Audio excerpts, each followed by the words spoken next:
नमस्कार दोस्तों, Byju's exam prep IAS Hindi के यूट्यूब प्लेटफॉर्म पर आप सभी का स्वागत है। आज हम आपके सामने 5 मई 2023 के दैनिक क्विज प्रस्तुत कर रहे हैं, जिसमें द हिंदू, इंडियन एक्सप्रेस तथा पीआईबी से संबंधित प्रमुख समाचारों को आधार बनाकर प्रारंभिक परीक्षा के प्रश्न हम आपको अभ्यास के लिए देंगे। साथ साथ विगत वर्षों की यूपीएससी की प्रारंभिक परीक्षा के एक प्रश्न की हम चर्चा करेंगे और अंत में आज के किसी महत्वपूर्ण तथ्य को हम चर्चा करेंगे। तो आज के सत्र को प्रारंभ करें इससे पहले आप सभी के लिए एक महत्वपूर्ण सूचना है। जैसा आप सभी जानते हैं कि हमारा टारगेट प्रीलिम्स 2023 संचालित किया जा रहा है और आप लोगों के द्वारा इसको बहुत अधिक समर्थन मिल रहा है और इस प्रक्रिया को इसी रूप में आगे जारी रखें। और वर्तमान में हमारा विज्ञान और प्रौद्योगिकी से संबंधित जो सत्र है वो संचालित किया जा रहा है, जिसे रसीस कुमार सर के द्वारा संचालित किया जा रहा है। इस सत्र का जो पहला भाग है वो आज संचालित हो चुका है। इसका जो दूसरा भाग है वो कल संचालित किया जाएगा, यानी सुबह 10 से 12 के बीच में आप लाइव रूप में इस सत्र में भाग लें। और यह हमारा सत्र 24 अप्रैल से लगातार चल रहा है, जिसमें हमने environment ecology, Indian polity, Indian economy खत्म कर लिया है और अब हम साइंस एंड टेक्नोलॉजी को एक तरह से संचालित कर रहे हैं। इसका दूसरा सत्र कल प्रसारित किया जाएगा, तो आप लाइव रूप में इसमें भाग लें। और आगे के शेड्यूल को अगर हम देखें तो 15 मई 2023 तक लगातार हमारी ये एमसीक्यू के आधार पर पूरे वर्ष भर के करंट अफेयर को समझाने की जो प्रक्रिया है वो इसी रूप में चलती रहेगी। आपको लाइव रूप में इसमें भाग लेना है, जिससे कि 2023 की प्रीलिम्स परीक्षा में जो भी समस्याएं आ सकती हैं करंट अफेयर्स को लेकर, उनका आप समाधान यहाँ पर प्राप्त कर सकें। इस टारगेट प्रीलिम्स 2023 में भाग लेने के लिए आपको केवल हमारे Byju's exam prep IAS Hindi YouTube channel को सब्सक्राइब करना है और ये हमारी पहल पूरी तरह से फ्री है। इसी के साथ साथ बायजूस एग्जाम प्रेप आईएएस के द्वारा एक राष्ट्रीय स्तर की स्कॉलरशिप टेस्ट परीक्षा का संचालन किया जा रहा है, जिसे आगामी 7 मई को सुबह 11 बजे संचालित किया जाएगा और इसमें भाग लेकर प्रमुख रूप से आप 90% तक स्कॉलरशिप प्राप्त कर सकते हैं। और बायजूस एग्जाम प्रेप आईएएस के द्वारा सिविल सेवा परीक्षा में अलग अलग रूप में जो तैयारी करने के तंत्र हैं उसमें आप भाग ले सकते हैं। तो इसमें भाग लेने के लिए प्रक्रिया बहुत आसान है। हमारे वीडियो के डिस्क्रिप्शन बॉक्स में लिंक दिया गया है, उसके अनुसार आप अपना रजिस्ट्रेशन यहाँ पर करा सकते हैं और ये रजिस्ट्रेशन आपको 7 मई सुबह 6 बजे तक अपना समाप्त कर लेना है और रजिस्ट्रेशन आपका पूरी तरह से फ्री है। अपने रजिस्ट्रेशन को सुनिश्चित करें और 7 मई को सुबह 11 बजे हमारे इस स्कॉलरशिप टेस्ट में भाग लें और अपने अंकों के आधार पर अधिकतम स्कॉलरशिप प्राप्त करके बायजूस एग्जाम प्रेप आईएएस के साथ सिविल सेवा परीक्षा की तैयारी में जुड़ें। चलिए आज के सत्र को हम प्रारंभ करते हैं। सबसे पहला प्रश्न हम देखते हैं, निम्नलिखित में से कौन सा या कौन से कथन सत्य हैं या हैं। पहला, भारत में विनिमय दरें भारतीय रिजर्व बैंक द्वारा निर्धारित की जाती हैं। दूसरा, मुद्रा अवमूल्यन केवल सरकार द्वारा किया जा सकता है, जबकि मुद्रा मूल्यह्रास बाजार की शक्तियों का परिणाम है। सामान्य तौर पर आप ध्यान रखें, भारत में अगर हम विनिमय दर की बात करते हैं, जैसे अगर हम डॉलर और रुपए की एक्सचेंज रेट की बात करें, तो ये बाजार की शक्तियां निर्धारित करती हैं, ना कि आरबीआई। लेकिन अगर ज़्यादा बड़ा असंतुलन होता है तब आरबीआई बाजार में हस्तक्षेप करता है। तो इस आधार पर पहला कथन असत्य है। मुद्रा के अगर हम विनिमय दर के तंत्र की बात करते हैं तो भारत में प्रमुख रूप से जो तंत्र है वो सामान्य स्थितियों में बाजार पर आधारित है, लेकिन कोई अगर आपातकालीन स्थिति है, ज़्यादा रुपए डॉलर का असंतुलन है, तो आरबीआई हस्तक्षेप करता है। इसीलिए इसको हम फ्लोटिंग मैनेज्ड एक्सचेंज रेट कहते हैं, यानी परिवर्तनशील प्रबंधित विनिमय दर प्रणाली इसको कहा जाता है। सामान्य तौर पर हमारे यहाँ जब रुपए मजबूत होता है तो इसे हम कहते हैं कि रुपए के मूल्य में वृद्धि, और अगर रुपए कमजोर हो रहा है तो रुपए के मूल्य में गिरावट। तो ये भारत की अर्थव्यवस्था में कहा जाता है। जब हम अवमूल्यन की बात करते हैं तो ये किसी भी देश में जहाँ पर सरकार पूरी तरह से विनिमय दर का नियंत्रण करती है वो होता है, यानी अवमूल्यन और पुनर्मूल्यन। जैसे अगर हम चीन की बात करें तो अवमूल्यन अगर होगा तो ये उस देश की सरकार के द्वारा या जो केंद्रीय बैंक है वो प्रमुख रूप से करेगा। तो यहाँ पर हम ध्यान रखें तो दूसरा कथन हमारा सत्य है। अब भारत के संदर्भ में ध्यान रखें, जब हमारे यहाँ रुपए के मूल्य में गिरावट आती है, यानी अगर हम कहते हैं कि मान लीजिए $1 हमारा 60 रुपए का है और ये बढ़कर 70 का हो जाता है, तो रुपए का मूल्य ह्रास हो गया है, जिसको हम बोलते हैं कि रुपए का डेप्रिशिएशन। भारत में कभी भी अवमूल्यन डिवैल्यूएशन नहीं कहा जाएगा। ये प्रमुख रूप से उन देशों में होता है जहाँ पर सरकारें विनिमय दर को पूरी तरह से नियंत्रित करती हैं, जैसे अगर हम चीन की बात करें। तो पहला कथन असत्य है, दूसरा सत्य है। उत्तर है हमारा बी, केवल 2 सत्य है। प्रश्न का आधार प्रमुख रूप से यह है कि विनिमय दर के संदर्भ में भारत में एक परिवर्तन किया गया है। भारत में अगर हम आयात और निर्यात के संदर्भ में प्रमुख रूप से विनिमय दर की बात करें तो आप ध्यान रखें, आयात निर्यात के लिए जो विनिमय दर है उसको प्रमुख रूप से central board of indirect tax and customs यानी सीबीआईसी उसके द्वारा प्रमुख रूप से जारी किया जाता है। और ये प्रत्येक 15 दिन में जारी होता है और 22 मुद्राओं के संदर्भ में इसे जारी किया जाता है। यानी अगर हम प्रमुख रूप से देखें तो हर माह के पहले और तीसरे एक तरह से बृहस्पतिवार को इसको जारी किया जाता है। यहाँ पर विनिमय दर को 22 मुद्राओं में जो जारी किया जाता है अलग अलग देश की रुपए के साथ में, उसका आधार ये रहता है कि एसबीआई के द्वारा क्या विनिमय दर दी गई है। उस आधार पर ये विनिमय दर का जो चार्ट है वो सीबीआईसी जारी करता है और आयातक और निर्यातक प्रमुख रूप से इसका उपयोग करके भुगतान की प्रक्रियाओं को आगे बढ़ाते हैं। इसी के साथ साथ अगर हम देखें कि जो 15 दिन में विनिमय दर का चार्ट दिया जा रहा है, अगर उसमें विनिमय दर में कोई भी परिवर्तन 5% ज्यादा होता है या कम होता है तो जो विनिमय दर है उसको अगले दिन दोबारा जारी किया जाता है। तो ये तंत्र अपनाया जा रहा था। ये जो पुराना तंत्र था जहां पर महीने में 2 बार एक तरह से विनिमय दर के चार्ट दिए जाते थे, अब ये ऑटोमेटिक प्रक्रिया हो गया है और डेली आधार पर आप देखें यानी 5 मई 2023 से अब डेली आधार पर प्रमुख रूप से ये जो विनिमय दर का आंकड़ा है ये दिया जाएगा। और माना जा रहा है इससे भारत में आयातक और जो निर्यातक हैं उनको काफ़ी आसानी होगी, क्योंकि विनिमय दर के संदर्भ में डेली आधार पर उनको पता होगा कि विनिमय दर की स्थिति क्या है, उसके आधार पर वो अपने भुगतान कर पाएंगे। तो यह भारत में आयात निर्यात को कहीं ना कहीं मजबूत करेगा। दूसरा प्रश्न हम देखते हैं, निम्नलिखित कथनों में से कौन सा या कौन से सत्य हैं यह हैं। पहला कथन हम देखते हैं, टाइप 1 मधुमेह ऑटो इम्यून प्रतिक्रिया के कारण होता है। तो अगर हम टाइप 1 डायबिटीज़ की बात करें तो इसका प्रमुख रूप से कारण यह है कि शरीर में जो इंसुलिन है उसके निर्माण की प्रक्रियाएं नहीं होती हैं और इसे ऑटो इम्यून एक तरह से जो प्रतिक्रिया है उसी का एक कारण माना जाता है। और इंसुलिन का निर्माण नहीं होता है और इसी कारण से आप देखें कि बाहरी रूप में हमें इंसुलिन शरीर में एक तरह से पहुंचाना होता है। तो टाइप 1 अगर हम मधुमेह की बात करें तो इसको हम प्रिवेंट नहीं कर सकते, इसको रोक नहीं सकते हैं, लेकिन इंसुलिन लेकर इसकी जो प्रक्रिया है उससे किसी भी प्रभावित व्यक्ति को सामान्य जीवन जीने की स्थिति में ला सकते हैं। क्योंकि ये एक तरह से अगर हम देखें तो कहीं ना कहीं इसका कारण शरीर के अंदर की जो प्रक्रिया है वही रहता है। और जितने भी अलग अलग लोगों को मधुमेह के प्रकार होते हैं उसमें अगर हम देखें तो टाइप 1 का जो कारण होता है वो बहुत कम होता है। ज्यादातर लोगों को टाइप 2 एक तरह से मधुमेह होता है। दूसरे कथन को हम देखते हैं, ये टाइप 2 मधुमेह के संदर्भ में है। उससे पहले हम तीनों जो प्रकार हैं डायबिटीज के उनको देख लेते हैं।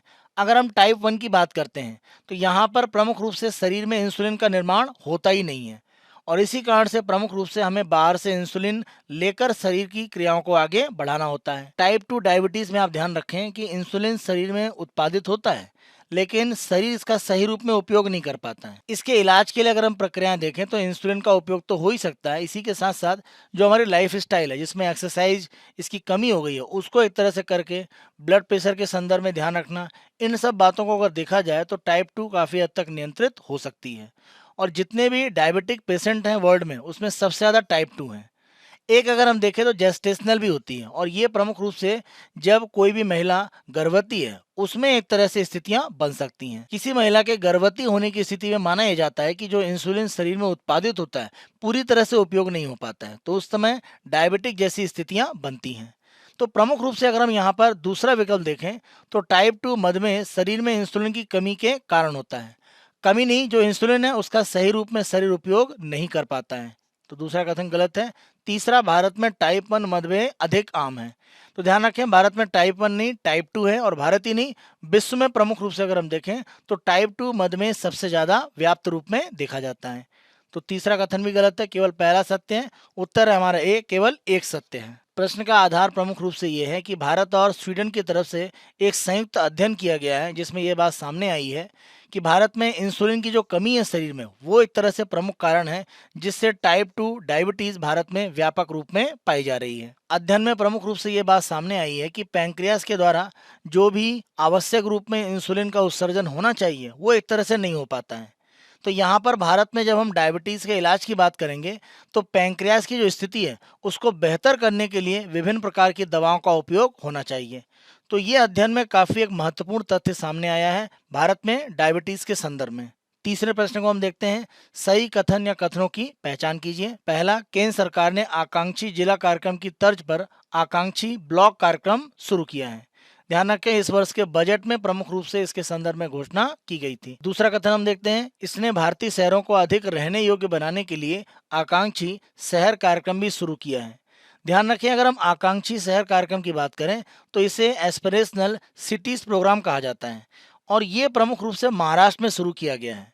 क्योंकि महाराष्ट्र के संदर्भ में अगर आप देखें तो भारत में जो भी एक तरह से शहरी आबादी है उसका 13.5% केवल महाराष्ट्र में रहता है 2011 की जनगणना के अनुसार।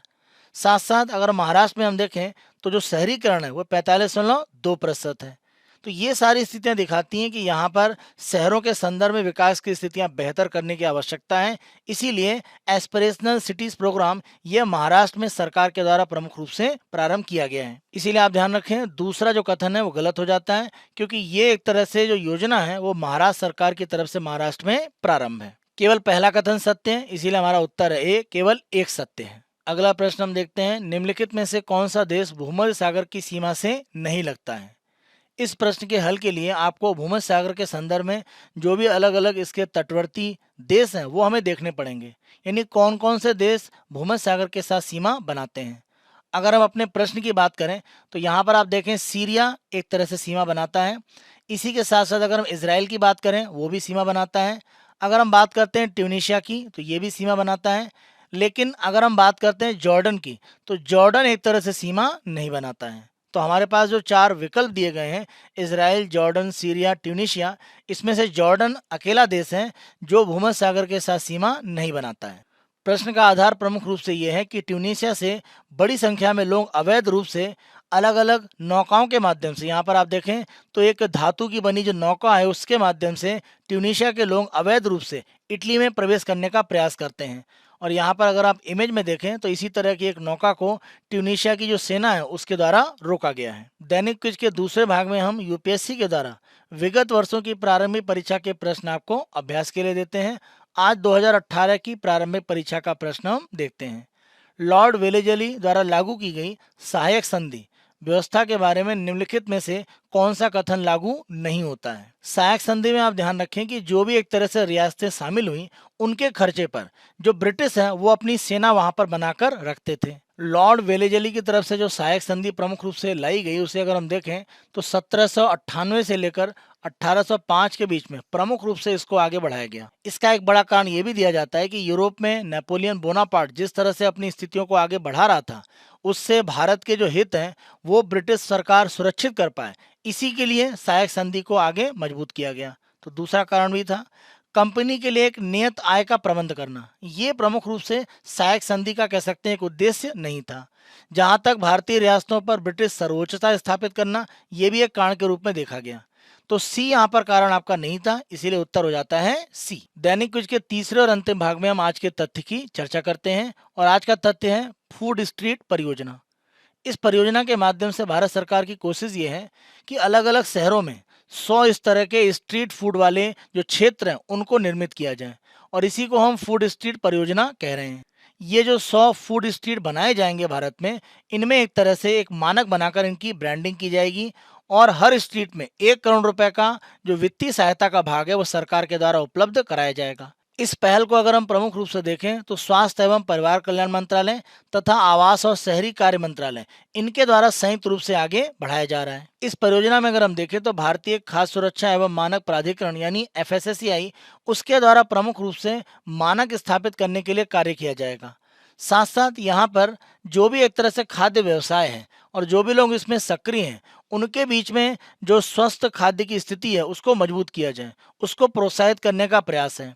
और खाद्य के माध्यम से जो भी अलग अलग बीमारियां फैल सकती हैं अगर सफाई न रखा जाए या खाने को सुरक्षित न रखा जाए, उसको भी एक तरह से मजबूत किया जाएगा और इससे स्वास्थ्य के संदर्भ में भी सुधार होने की स्थितियां बनेंगी। इस परियोजना के लिए स्वास्थ्य एवं परिवार कल्याण मंत्रालय ने राष्ट्रीय स्वास्थ्य मिशन के तहत 100 एक तरह से फूड स्ट्रीट के लिए अलग अलग जो स्थल हैं उनको एक तरह से चुनने का कार्यक्रम बनाया है और ये अलग अलग राज्यों में रहेगा और इसमें हर फूड स्ट्रीट को 1 करोड़ रुपए की वित्तीय सहायता दी जा रही है।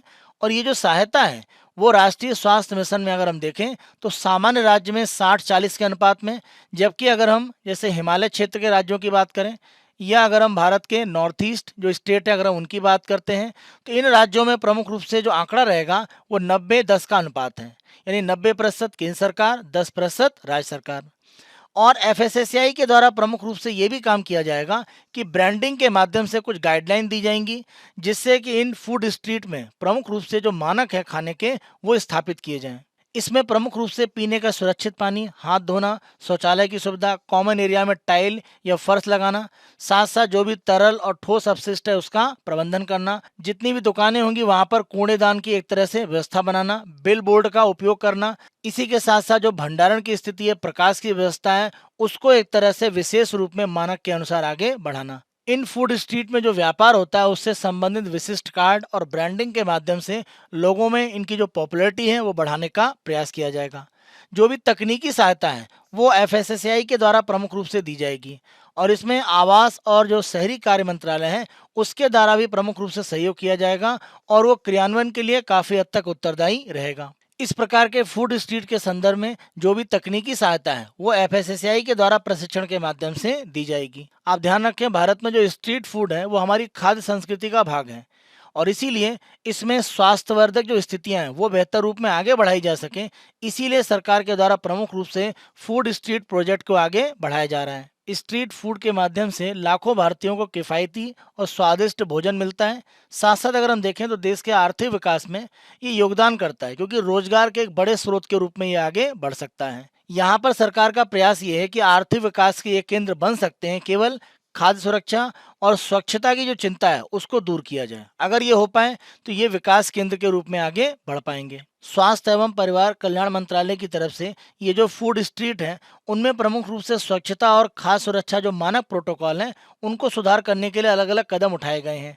जैसे जो भी वहाँ पर भोजन के संदर्भ में प्रक्रियाएं आगे बढ़ाते हैं, यानी जो भोजन परोसने का काम कर रहे हैं या बना रहे हैं उनको प्रशिक्षित करना, साथ साथ एक थर्ड पार्टी से ऑडिट कराना कि जो भी स्वच्छता या खाद्य सुरक्षा है वो मानक अपनाए जा रहे हैं कि नहीं अपनाए जा रहे हैं। ईट राइट इंडिया मूवमेंट के माध्यम से खाने में जो मानक की स्थिति है और क्लीन स्ट्रीट फूड के माध्यम से जो स्वच्छता की स्थिति है, अगर कोई भी स्ट्रीट फूड का जो स्थल है वो स्थापित करेगा तो उसको एक सर्टिफिकेट दिया जाएगा। तो इस प्रक्रिया से भारत में स्ट्रीट फूड का जो तंत्र है उसको और ज्यादा मानक के आधार पर गुणवत्तापूर्ण बनाने का सरकार का प्रयास है। आज के दैनिक क्विज को हम यहीं पर समाप्त करते हैं। Byju's exam prep IAS Hindi को आप बहुत अधिक पसंद कर रहे हैं, अधिक से अधिक संख्या में लाइक करें, शेयर करें, और अभी तक अगर आपने हमारे यूट्यूब चैनल को सब्सक्राइब नहीं करा है तो हमारे यूट्यूब चैनल को आज ही सब्सक्राइब करें। धन्यवाद।